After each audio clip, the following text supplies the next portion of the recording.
అచ్యుతాపురంలో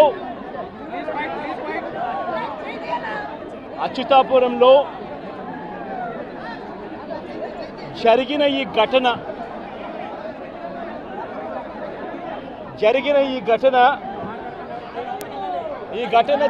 ఘటనలో ప్రభుత్వం వ్యవహరించిన తీరు, ప్రభుత్వం స్పందించిన తీరు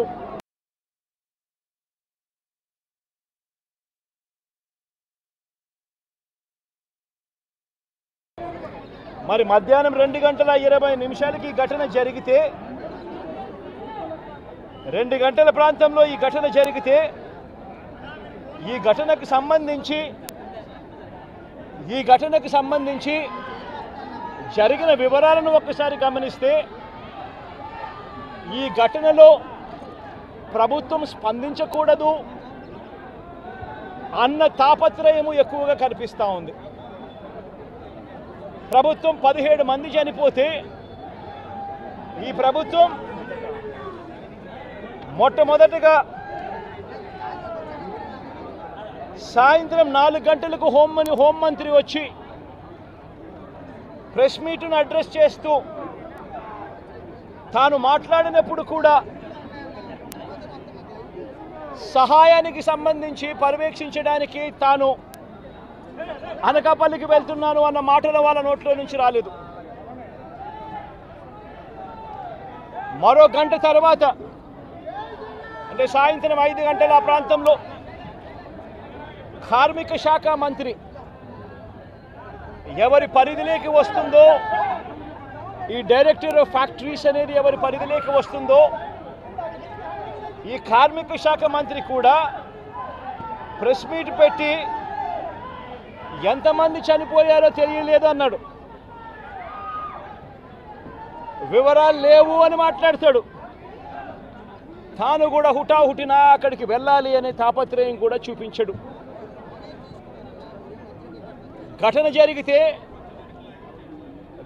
జరిగిన తర్వాత ఘటన స్థలానికి కలెక్టర్ ఎప్పుడు పోయాడు, అధికారులు ఎప్పుడు పోయారు, కమిషనర్ ఎప్పుడు పోయారు అన్నది ఒక్కసారి గమనిస్తే ఇంకా బాధ కలిగించే అంశాలు.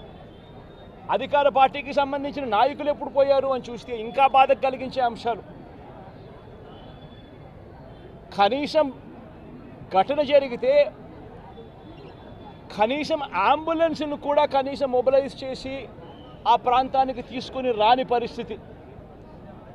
బాధితులు ఎవరైతే ఉన్నారో వాళ్ళందరినీ కూడా కంపెనీకి సంబంధించిన బస్సుల్లో తీసుకొస్తా ఉన్నారు, హాస్పిటల్లోకి తీసుకొని పోయే పరిస్థితి. నేను ఒకసారి తేడా గమనించమని అడుగుతా ఉన్నా. ఇలాంటి ఘటనే ఒకసారి మా ప్రభుత్వ హయాంలో కూడా జరిగింది. ఎల్జీ పాలిమర్స్ అనే ఘటన జరిగింది. కోవిడ్ మహమ్మారి ఉన్న సమయం అది.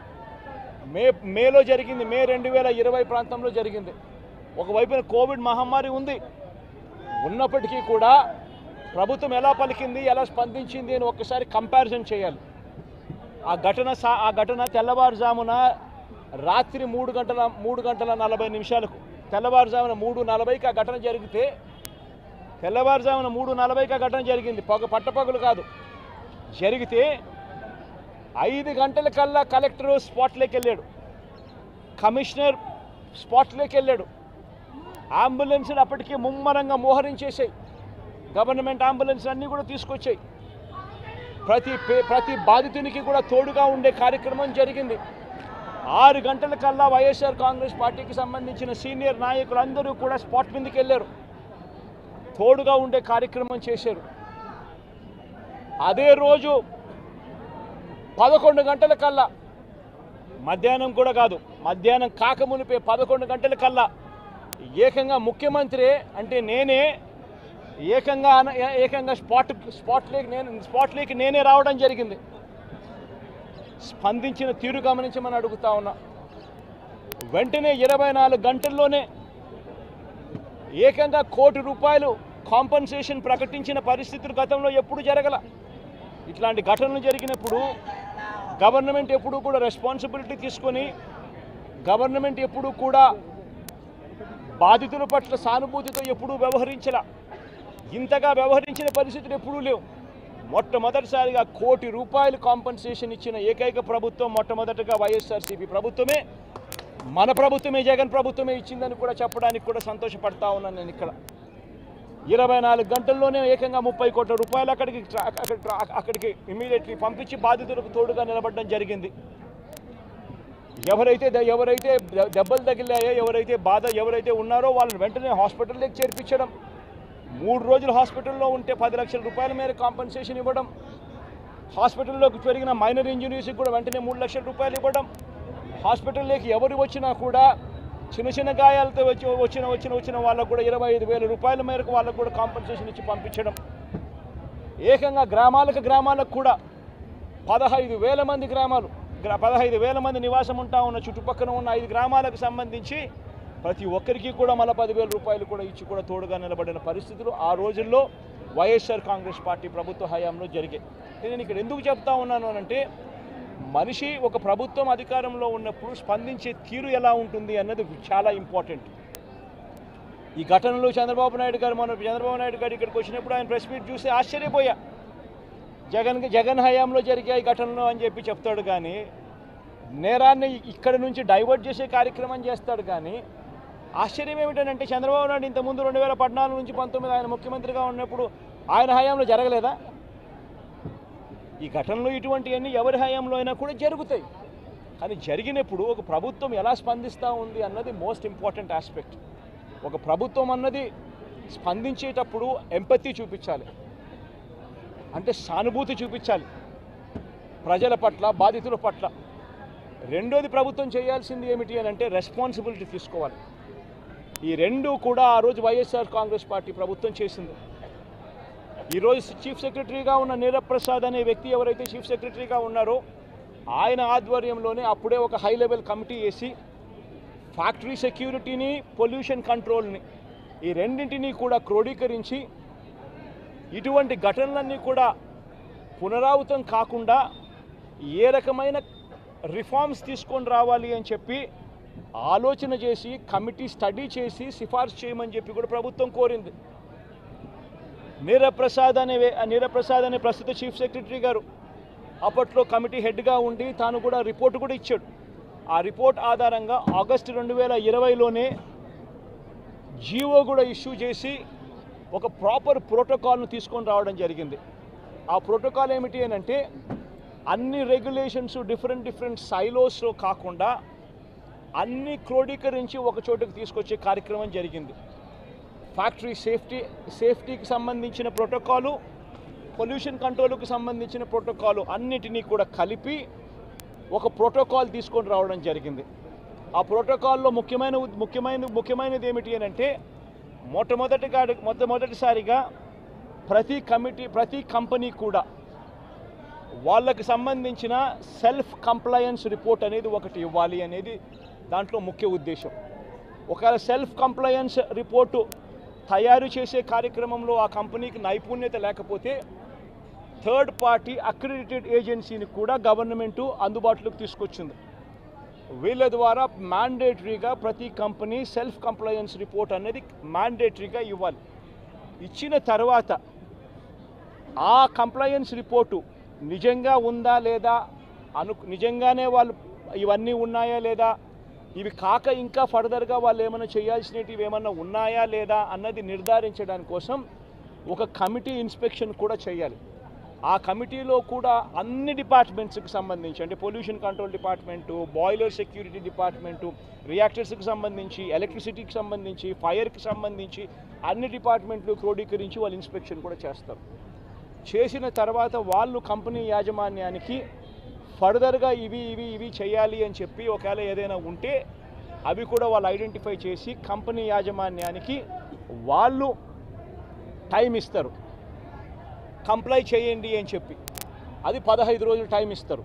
అంటే కంప్లయన్స్ రిపోర్ట్ వచ్చిన తర్వాత మళ్ళీ వీళ్ళు 1 మంత్ లోపల వీళ్ళు ఇన్స్పెక్షన్ చేసిన రిపోర్ట్ వచ్చిన తర్వాత ఆ ఇన్స్పెక్షన్ రిపోర్ట్లో కంపెనీ ఫర్దర్గా ఏమైనా చేయాల్సి ఉంటే మళ్ళీ వాళ్ళకి 15 రోజులు టైం ఇస్తూ వీళ్ళు మళ్ళీ ఒక రిపోర్ట్ అనేది ఇస్తారు. ఆ రిపోర్టును ఆ 15 రోజుల లోపల వాళ్ళు చేసేట్టుగా జాయింట్ కలెక్టర్ ఆధ్వర్యంలో ఒక జాయింట్ కలెక్టర్కు ఆ రెస్పాన్సిబిలిటీ ఫిక్స్ చేసి జాయింట్ కలెక్టర్ ఆధ్వర్యంలో ఆ ఇన్స్పెక్షన్లో వాళ్ళు చెప్పినవన్నీ జరిగాయా లేదా అని మానిటర్ చేసే రెస్పాన్సిబిలిటీ ఆ జేసీకి ఇస్తుంది. ఈ ప్రోటోకాల్ ఈ సిస్టమ్ ఉంది. ఇది ఒక రిఫార్మ్ కింద ఎల్జీ పాలిమర్స్ ఘటన జరిగిన తర్వాత నీరబ్ ప్రసాద్ గారి ప్రస్తుత చీఫ్ సెక్రటరీ గారు హై లెవెల్ ఆయన ఆధ్వర్యంలో హై లెవెల్ కమిటీ వేసిన తర్వాత ఆయన స్టడీ చేసిన తర్వాత ఆయన ఇచ్చిన సిఫార్సులతో ఈ జీవో ఇష్యూ చేసి ఈ ప్రోటోకాల్ అనేది ఎగ్జిస్టింగ్లో ఉంది. ఎగ్జిస్టెన్స్లో ఉన్న ఈ జీవోను తూచా తప్పకుండా ప్రభుత్వం గన మానిటర్ చేసి ఉండింటే ఇది జరుగుతుందా లేదా అన్నది గన గవర్నమెంట్లో ఉన్న పెద్దలు మానిటర్ చేసి ఉండింటే చాలు ఇటువంటి ఘటనలు మళ్ళీ పునరావృతం కాకుండా ఉండే పరిస్థితి ఉండేది. కానీ అన్ఫార్చునేట్గా ఏం జరుగుతూ ఉంది, వీళ్ళ ప్రభుత్వం వచ్చిన తర్వాత గత 3 నెలలుగా ఏం చూస్తూ ఉన్నాము అని అంటే వీళ్ళ గవర్నెన్స్ మీద ధ్యాస లేదు. వీళ్ళకు ప్రజలకు సూపర్ 6, సూపర్ 7, సూపర్ 10ల పేరుతో వాళ్ళు ఇచ్చిన మాటల మీద వీళ్ళకు ధ్యాస లేదు. వీళ్ళ ధ్యాస అంతా రెడ్ బుక్ పరిపాలన, వీళ్ళ ధ్యాస అంతా రెడ్ బుక్ తెరచడము, ఎవరెవరికి కక్షలు ఉన్నాయో ఆ కక్షలు తీర్చుకునేదానికి గ్రీన్ సిగ్నల్ ఇవ్వడం. ఇది వీళ్ళ పరిపాలన మీద వీళ్ళ ధ్యాస. వీళ్ళు పెట్టాల్సిన ధ్యాస ఇటువంటి రిపోర్ట్ల మీద, ఇటువంటి కంప్లైంట్స్ మీద, ఇటువంటి ఘటనల మీద ఎవరెవరు ఏమేం చేయాలి అని చెప్పి ప్రోటోకాల్ ప్రకారం జరుగుతూ ఉందా లేదా, ఇవన్నీ జరుగుతున్నాయా లేదా అని చెప్పి చూసుకొని గవర్నెన్స్ రెగ్యులర్గా పాలసీ రెగ్యులర్గా జరిగి ఉంటే ఈరోజు ఫ్యాక్టరీస్ పరిస్థితి ఇలా ఉండేది కాదు. ఈరోజు ఈ కార్మికులు చనిపోయి ఉండేవాళ్ళు కాదు. ఈరోజు స్కూళ్ళు బాగుపడి ఉండేటివి. ఇంగ్లీష్ మీడియం టోఫుల్ 3వ తరగతిలోనే టోఫుల్ పీరియడ్ని తీసుండేవాళ్ళు కాదు. నాడు నేడు కొనసాగుండేది. గోరుముద్ద కార్యక్రమం బాగా జరుగుతూ ఉండేది. ఇవన్నీ కూడా జరుగుతూ ఉండేటివి. ఒకవైపున స్కూళ్ళు నాశనం అయిపోయాయి, మరోవైపున హాస్పిటళ్ళకి సంబంధించి జనవరి నుంచి రావాల్సిన బిల్లులు, జనవరిలో బిల్లులు ఏదైనా ఉంటే ఫిబ్రవరిలో ఆ బిల్స్ ప్రాసెస్ చేస్తారు, మార్చిలో ఆ బిల్స్కి సంబంధించిన పేమెంట్లు క్లియర్ చేస్తారు. ఆరోగ్యశ్రీ నెట్వర్క్ హాస్పిటల్స్కి సంబంధించి మార్చి 16వ తారీఖున కోడ్ వచ్చింది. ఇక అప్పటి నుంచి జనవరికి సంబంధించిన బిల్లులు పూర్తి జనవరికి సంబంధించినప్పటి నుంచి ఇప్పటిదాకా ఆరోగ్యశ్రీ బిల్లులు నెట్వర్క్ హాస్పిటల్లో ఇవ్వడం లేదు. ఆరోగ్యశ్రీ హాస్పిటల్కు బిల్లులు రావడం లేదు కాబట్టి ఏ పేషెంట్ అయినా హాస్పిటల్కి పోతే ఆ హాస్పిటల్లో ఆ పేషెంట్ డబ్బులు లేక కట్టలేని పరిస్థితిలో పేషెంట్ అధ్వానమైన పరిస్థితిలో బతుకుతూ ఉన్నాడు. పట్టించుకునే నాతుడు లేడు. పిల్లలకు సంబంధించిన ఫీజు రీయింబర్స్మెంట్ అనే కార్యక్రమం గతంలో వైఎస్ఆర్సీపీ ఉన్నప్పుడు ఏ రకంగా జరిగేది?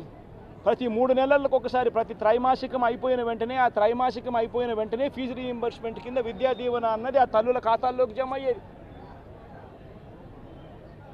ఈరోజు 2 క్వార్టర్స్ అయిపోయాయి, 2 త్రైమాసికాలు అయిపోయాయి. జనవరి, ఫిబ్రవరి, మార్చు, ఏప్రిల్, మే, జూను. ఇప్పుడు 3వ త్రైమాసికం కూడా జూలై, ఆగస్ట్, సెప్టెంబర్ కూడా అయిపోవస్తూ ఉంది దాదాపుగా. ఇంతవరకు పిల్లలకు సంబంధించిన ఫీజు రీయింబర్స్మెంట్ బకాయిలు ఇంతవరకు రూపాయి కూడా ఇవ్వాల. పిల్లల్ని ఈరోజు కాలేజీలలో చేరేటప్పుడు కాలేజీ యాజమాన్యాలు ప్రభుత్వం ఎప్పుడు ఇస్తుందో తెలియదు, ఇస్తుందో లేదో తెలియదు, మీరు ఫీజులు కట్టాల్సిందే అని చెప్పి ఒకవైపున ఫీజులు డిమాండ్ చేస్తూ ఉన్నాయి కాలేజీ యాజమాన్యాలు, మరోవైపున పిల్లలకు సర్టిఫికెట్లు మేము మీరు ఫీజులు కట్టకపోతే అని చెప్పి ఫీజుల మీద పిల్లల మీద ఒత్తిడి తీసుకొస్తూ ఉన్నాయి కాలేజీలు. పట్టించుకునే పరిస్థితి లేదు. వ్యవసాయం ముమ్మరంగా సాగుతూ ఉంది. రైతులందరికీ కూడా పెట్టుబడి సహాయం కింద 20,000 రూపాయలని ఇస్తానన్నాడు. ఆ పెట్టుబడి సహాయం ఏమైందని రైతు అడుగుతూ ఉన్నాడు. గతంలో కనీసం 13,500 వచ్చేది. ఈరోజు పెట్టుబడి సహాయం కింద 20,000 ఇస్తానన్నాడు. ఇంతవరకు రూపాయి ఇలా పెట్టుబడి సహాయం పోయింది. రైతులకు సంబంధించి ఇన్సూరెన్స్ సొమ్ము, రైతులకు ఇంతకుముందు ఉచితంగా పంటల బీమా వచ్చే పరిస్థితి నుంచి ఆ ఉచితంగా కట్టాల్సిన పంటల బీమాకు సంబంధించి మామూలుగా ప్రతి సంవత్సరం ఏప్రిల్, మేలో ఆ ఇన్సూరెన్స్ ప్రీమియం కట్టాలి. 2023-24కు సంబంధించిన ఖరీఫ్కు సంబంధించిన ఇన్సూరెన్స్ సొమ్ము రావాలి అని అంటే సంబంధించిన ఇన్సూరెన్స్ సొమ్ము రావాలి అని అంటే 2024 ఏప్రిల్, మేలో ప్రభుత్వం డబ్బులు కడితే, ఆ మేలో ప్రభుత్వం డబ్బులు కడితే మ్యాచింగ్ గ్రాంట్ సెంట్రల్ గవర్నమెంట్ కూడా ఇచ్చి జూన్ మాసంలో ఇన్సూరెన్స్ సొమ్ము కూడా ప్రభుత్వం ప్రతి సంవత్సరం ఇస్తూ వచ్చింది. ఆ ప్రక్రియను పూర్తిగా నాశనం చేశారు. ఇన్సూరెన్స్ సొమ్ము కూడా రాని పరిస్థితిలో ఈరోజు రైతన్న ఉన్నాడు. ఉచిత పంటల బీమా గాలికి ఎగిరిపోయింది.